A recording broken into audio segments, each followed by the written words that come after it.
So what are we doing here? Yeah, there you go, Amanda.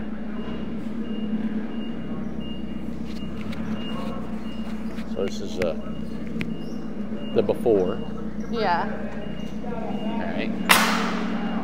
Well, really, this is the after, right?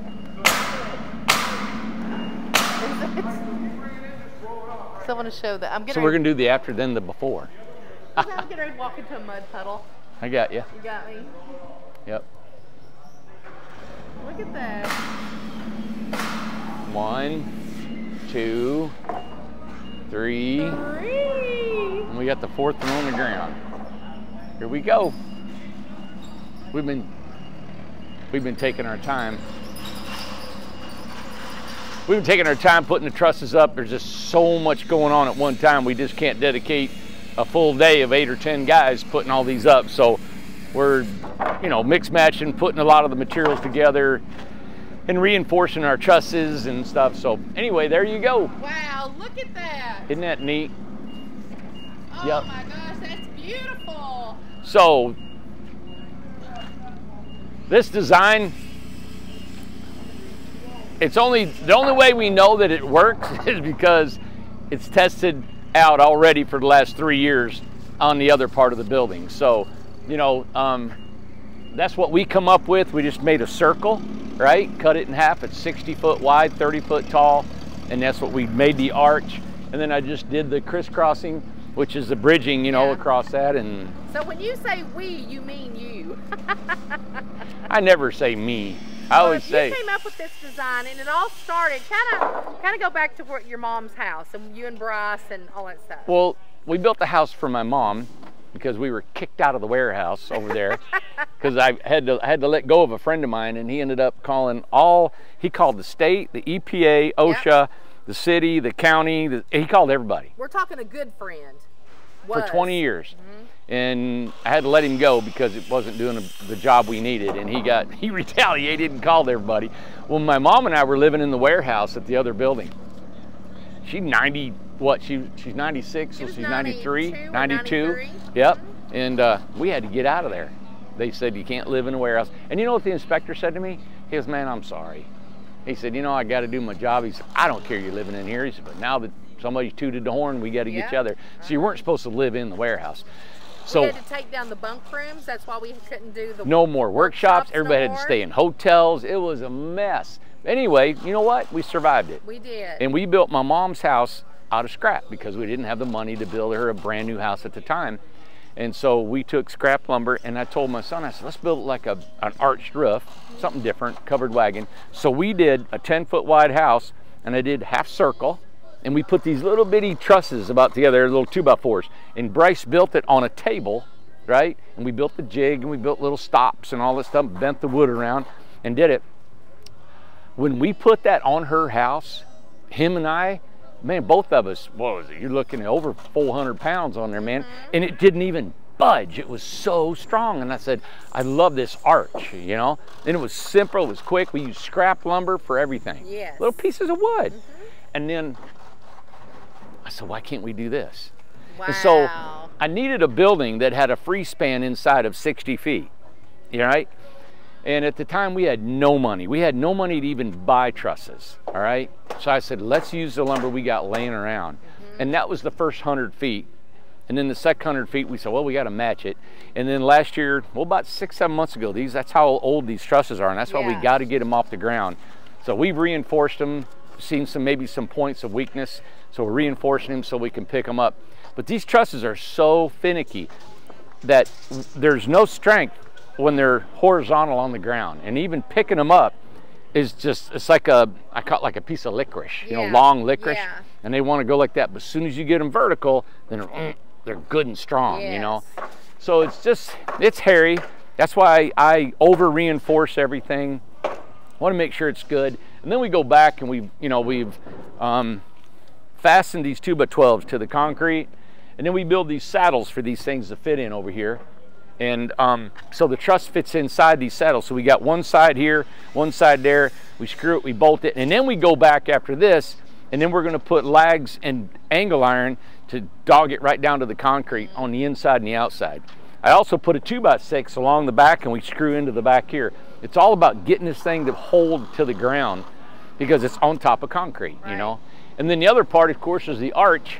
And you know, I'm not an engineer. I don't know about loads and all that stuff, but I got a couple buddies that are. And I took that concept of an egg. You know how you put it in your hand and you can't crush it?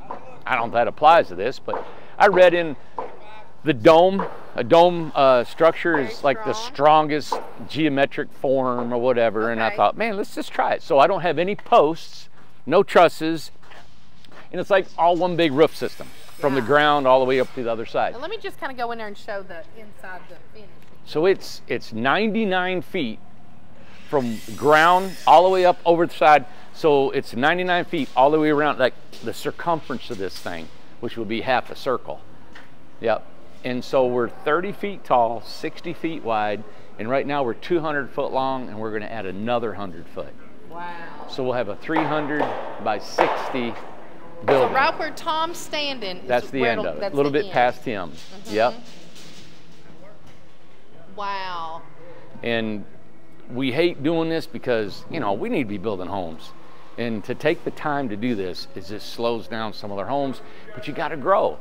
You know, we got to put our material somewhere. And we can't hire anybody to come and do it. There's nobody to do it. There's nobody you can call. It'd be so expensive. And we can do it ourselves. So we got to pick and choose. That's why we just got a few people. Then when they get it ready, we all come out here, we'll go, and we got to do it methodically, slow. Can't do it all in one day. You know, I don't know. I actually seen somewhere, I don't know if it was on Facebook or some type of social media that I seen, that people were looking for, they could not get people to set trusses. There's people that are having houses built that can't get companies. They're so overwhelmed with work. Wow. That's what I seen. Yeah. That's good. I mean, we're in a heyday. You know, we're building and going, and I'm glad everybody's busy. You know, it's economy's booming. It's great. I wish I had 100 more guys building homes. I know. You know, so but we're getting there. We don't want to grow super fast or we lose control. We can't really build anymore until we get our infrastructure in. Right. You know, that's right. Build more buildings. Okay. All right. This is the real deal, everybody. We're just going at it. We cleaned up the concrete this morning, sweeping it off, getting it set. We got these little rollers. So let me give you an idea of kind of how this all works. So this truss is 60 foot wide, 30 foot tall. And then we got to transport this thing from over there where that machine is over to here. This whole truss will be spun around and it'll be on each end of the 2x12. So it'll be, the arch will be this way. So, but we had to move it from over there to over here. And you have it on wheels. Well, we put them on these little carts. All right? So we got about 6 little carts all over here. Then we tie a rope to right here. And like when we did it before, Bryce and I, just 2 guys, pulled this whole truss. And rolled now before, think about it, before the trusses were built there, and we carried them all the way down 300 feet the other end. And we just drug it with all these wheels. And it worked great. Yeah. So we're taking them now over here. So these are leaning, this stack had to come off because it was too tall on the back stack. But you can see they're not level. So what we have to do is I put these slanted 2x4s on there. Now we'll drag it off really slow and put it all on the flat ground. So we've swept all this off. Okay. We've got it nice and smooth. And then we can take our measurements. So we have to make sure that the form is still the same way as it used to be. So we'll put it on the ground. I'll measure 63 feet, 5 inches outside to outside. I'll measure our circumference and I'll measure our height to make sure we're right where we need. Then we'll reinforce it. So how I'm reinforcing it is right here. So this is a 16-foot 2x4 across here. And so what we'll do is any break, anytime there's a, you know, where we meet, right? We're putting another board right on the face of it. And so like right over here, Amanda, where it's up on that stack. So we build an L and we reinforce wherever the joints are. Okay. Yep. Yep. And so you'll go back and like you did inside the shop, there's spray foam. If there's any leaks or anything like that, you all put spray foam on the... Well, we did to try to alleviate that, but this time on our metal, what we have, it's called a butter tape. So it's sticky on both sides, and we run it up the seams along the horizontals and we're really gonna knock this thing out. So, I think they're getting ready to lift one up. I don't know. We'll see. Okay. Yeah. I think we should come back and look at it later. Yeah, We'll we will. see. That'll be fine because Yeah. we're going to look at a house too. So Yeah, let's go look at a house and we'll come back and see what they're doing. yeah. Okay. Goodbye.